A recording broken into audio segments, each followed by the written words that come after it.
في الفيديو ده هنتعرف على التايم لايبراري والديت تايم لايبراري. دي اللايبراري اللي بتساعدني ان انا اعرض الوقت، وكمان ممكن اظهره بالشكل اللي انا عايزه. اول حاجه هعمل import time، هي اللايبراري اسمها time. اللايبراري دي موجوده جوه البايثون عندك، مش هتحتاج تعمل لها انستول. اول امرين دول بيعرضوا لي الوقت حالا، الوقت دلوقتي يعني كام، والامرين دول زي بعض بالظبط. هعمل print وبعدين هعمل run، هيطلع لي الوقت بالشكل ده. اكتب local time وهعمل print وبعدين هعمل run، هيطلع لي التايم بالشكل ده.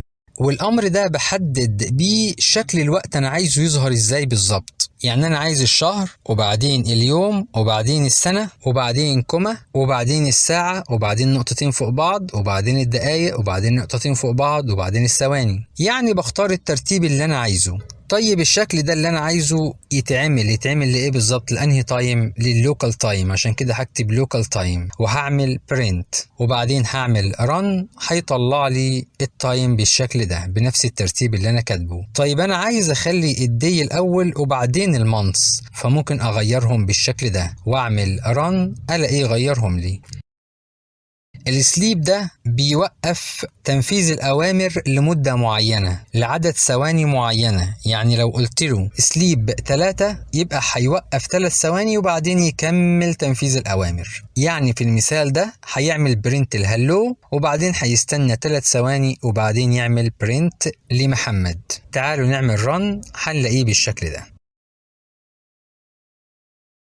طيب تعالوا نعمل import للديت تايم، وده لعرض التاريخ والوقت بأشكال مختلفة. أول أمر ده بيعرض لي الوقت والتاريخ. تعالوا نعمل run،